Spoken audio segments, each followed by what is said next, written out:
Bonjour à tous, ravi de vous retrouver dans un nouveau Cold Case. Cette fois-ci, déplaçons-nous autour de Nemours. Sur les traces du tueur du docteur Beau. Vous ne connaissez pas cette affaire? Alors laissez-moi vous rafraîchir la mémoire. 2 détonations avaient retenti dans la nuit du 13 au 14 mai 2003. Patrice Beau, neurologue réputé de Nemours, s'était écroulé à la porte de son cabinet. 3 ans plus tard, l'enquête a été relancée, sous l'impulsion d'un nouveau juge d'instruction, à Fontainebleau, et d'un nouveau chef d'enquête. Les policiers de la DRPJ de Versailles ont repris les investigations à cette époque, misant sur la diffusion du portrait robot d'un présumé tueur.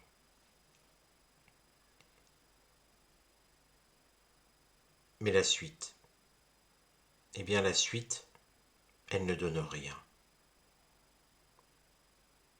Patrice Beau, 46 ans à l'époque, marié et père de 5 enfants, a été tué devant son cabinet sans que pour autant on ne sache par qui ni vraiment pourquoi.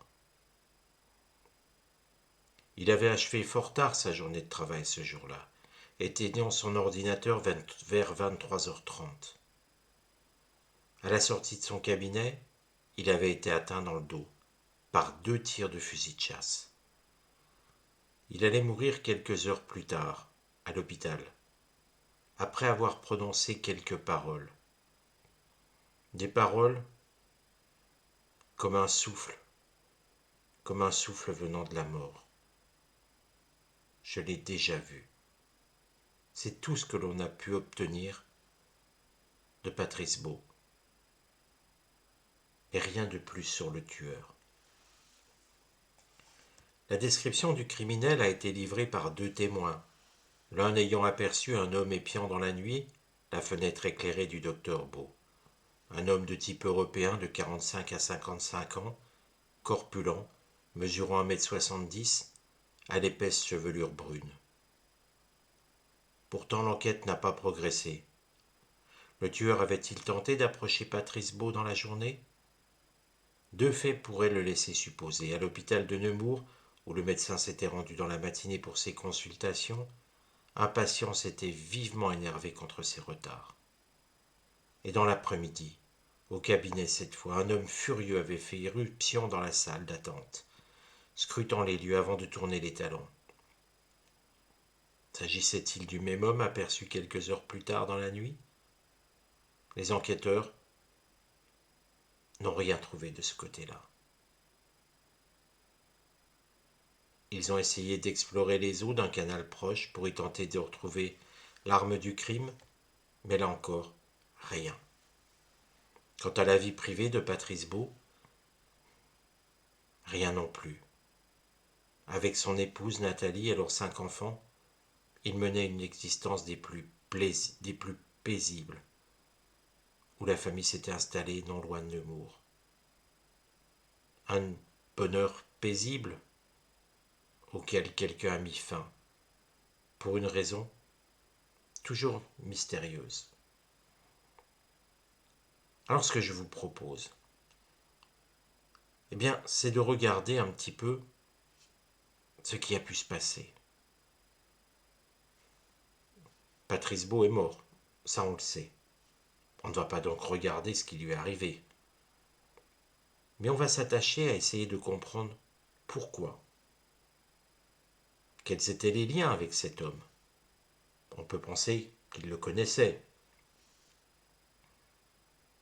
Qu'est devenu l'arme? Qu'est devenu l'homme, le tueur?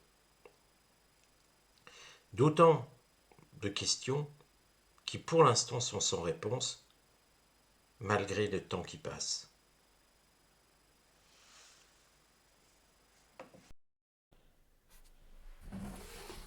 Vous comprenez que la première question qui va être importante, je dirais, c'est de comprendre le motif. Et donc, je vais interroger l'oracle. Quelle carte représente le motif de l'agresseur envers Patrice Beau? Vous voyez que je parle bien du motif, je ne parle pas de leur lien. Nous avons une carte martienne. Carte martienne, la carte pour parler. Ce qui montre déjà une chose, mais dont on s'en doutait. Le crime n'est pas dû au hasard. La personne qui a tiré avec ce fusil, elle savait pourquoi elle le faisait. Et c'est une volonté d'agression. Et le motif, c'est une divergence de vue, c'est une dispute en fait. Il y a eu un accrochage, et là, forcément, on y voit un lien avec ce qui s'est passé. Mais ce n'est pas pour autant que c'est la même personne. À la limite, des reproches peut-être que plusieurs patients en faisaient à ce docteur. Ou pas, la carte ne le dit pas, mais elle suggère quand même. Il semble que des accrochages avec la même personne, il y en ait eu plusieurs. Donc, on va dire que le patient qui a tiré sur Patrice Beau a déjà eu maille à partir avec le médecin.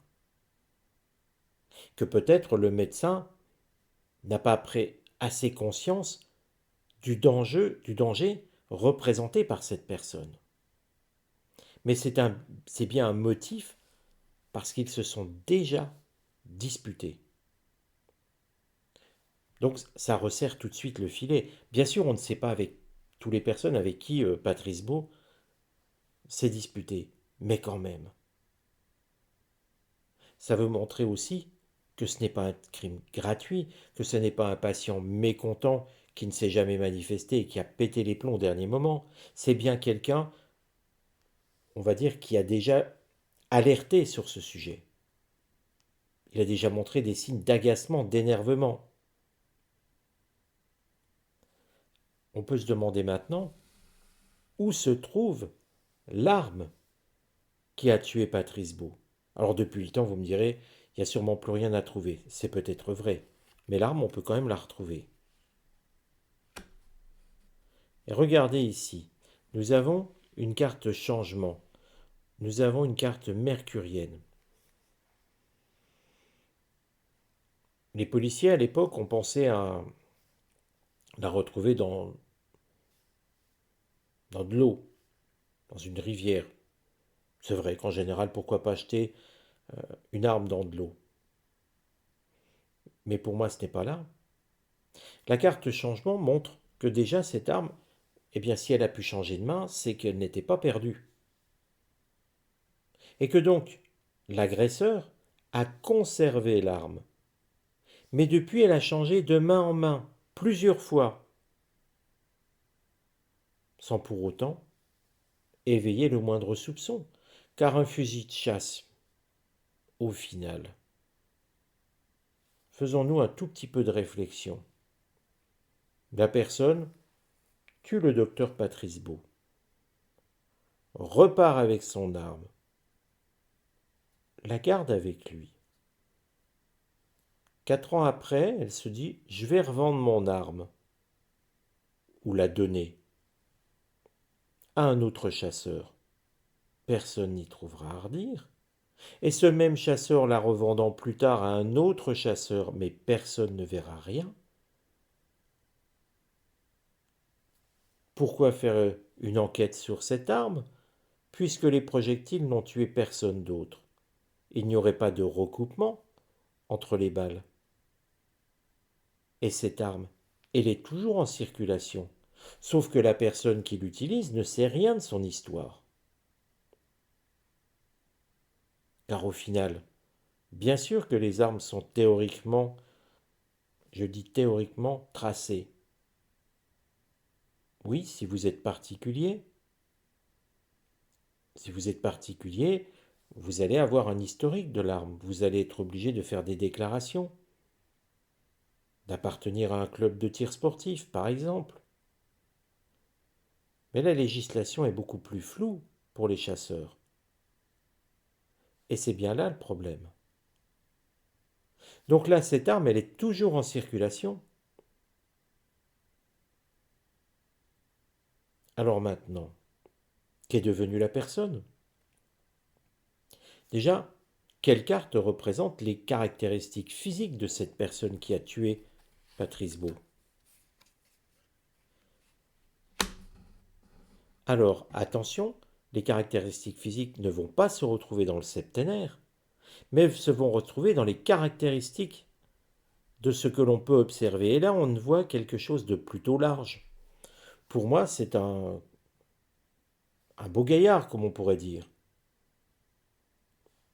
Pour moi, c'est quelqu'un qui a des épaules très larges. Pas forcément très grands. Je dirais que sa caractéristique principale, ce sont des épaules larges. Comment a évolué cette personne ensuite?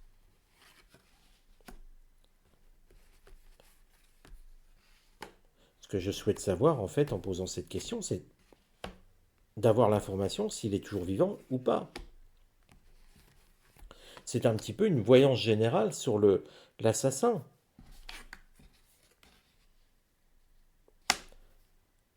Curieusement, et c'est vrai, on voit la carte de la maladie.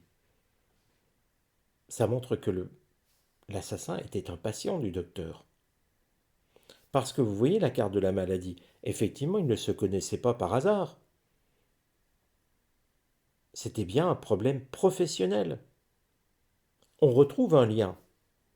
Carte de la maladie, et l'homme avait peur. Ça n'excuse rien, bien entendu, mais l'homme avait des craintes sur sa santé. Il y avait un réel stress, donc c'était quelqu'un qui était, on peut le dire, assez gravement malade. Ce qui a été contre l'évolution de cette personne. La solitude. On y voit quelqu'un de plutôt solitaire, pas un homme marié.